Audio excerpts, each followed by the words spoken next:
After a very long time, I felt like watching Inception out of the blue, so I did watch it, and that's why I'm wearing this cheap suit today, because we're going to be talking about Christopher Nolan's Inception.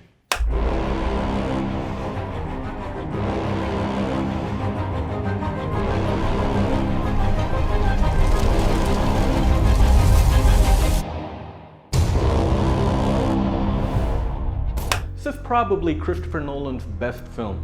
There's just not a lot wrong with it, man. And an original science fiction story with no previous IP, intellectual property behind it, does give studios a bit of a shudder. But in this case, they do have something to bank on, which was Christopher Nolan, who was on quite a roll. This is right after he made Batman Begins and The Dark Knight. This is a high-concept picture and plot which involves a bunch of thieves stealing ideas from the midst of your mind. The logline of this film correctly states, "Your mind is the scene of the crime." This was the very first film I saw in the United States as soon as I got there when I went there for film school. I have many great memories of it. As a matter of fact, I ended up seeing this 5 more times in the theater. It's just that incredible of a film, and it had a massive impact on me in my time in film school. The film follows Leonardo DiCaprio, who plays Dominic Cobb, or Dom Cobb, a thief who can't return home to the States. However, he's offered a business opportunity which will allow him to go back to the United States by a big business magnate, played by Ken Watanabe. The film shows them off as thieves, but the ask here from Ken Watanabe is completely different. He doesn't want you to steal anything from a person's mind. He wants you to implant an idea inside it. Pretty neat. Now, the complexities and the nitty-gritties of Inception are told to us via exposition. The first hour of this film is pure exposition. And exposition is looked upon as quite lame and miserable, but Inception's first hour just flies by, man. Every single scene where science fiction mumbo-jumbo is explained, it's always contextualized with some character building as well, where we learn a little bit about everyone. We learn about Ariadne, we learn about Dom Cobb, and why he can't go back. It's really well done.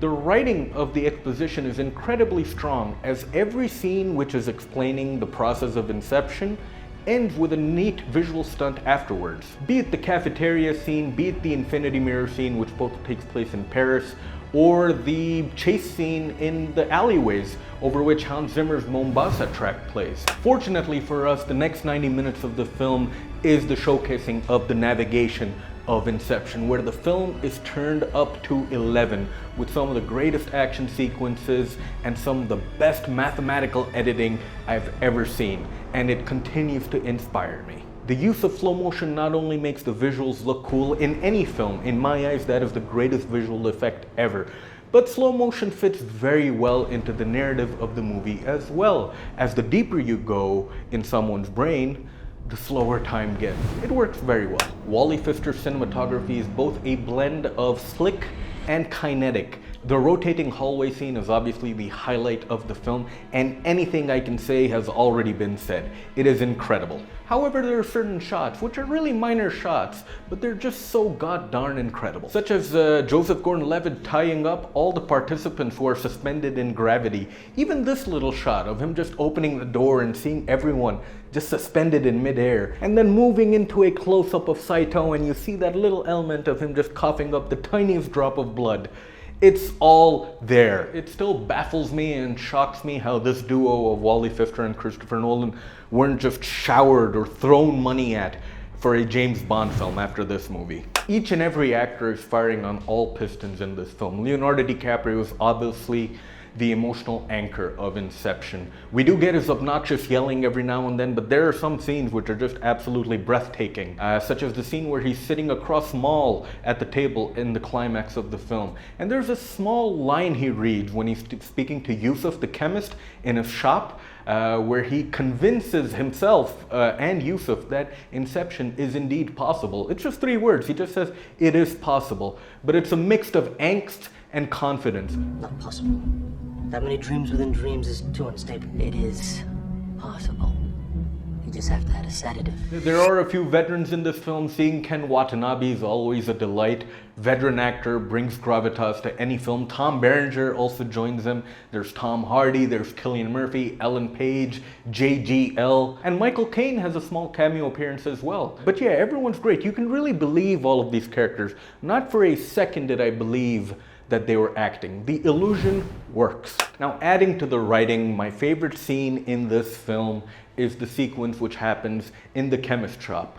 All of the actors, the characters go down into an underground level, and the film gets quite dark, literally and figuratively. It's the only scene where we see others aside from our main cast partaking in the activities that they do. It has quite the sinister undertone, and it does cast a mirror onto the world that these people live in, when something like shared dreaming is excessively abused. And then comes this killer interaction from an actor who only has 2 or 3 lines. I'll let you guys see it for yourself. How long do they dream for? 24 hours each day. In dream time, with this compound, about 40 hours each and every day. Why do they do it? Tell him, Mr. Cobb. After a while, it becomes the only way you can dream. Do you still dream, Mr. Cobb? They come here every day to sleep. No. They come to be woken up. The dream has become the reality. Who are you to say otherwise? This is so well done and builds on the world of these characters incredibly. And we never see another scene like it, which is perfect. But honestly, you only need one scene like this in your entire film, you know, just to disturb the audience a little bit. Now, when I was in film school, Inception was a hot topic for 6 to 8 months. Me and my friends, we saw it multiple times. We even attended the IMAX screening of it when it was re-released later. It is an absolute landmark film, a masterclass when it comes to writing, direction, and science fiction. It is totally deserving of a spot in the greatest science fiction films of all time, along with Blade Runner, Dark City, The Matrix, Minority Report. It is that good, and if you haven't seen it yet, it's been 14 years, it's on Amazon Prime. Go ahead and check it out. Inception gets a perfect rating of 5 out of 5. This is an absolute masterpiece. You have to see it.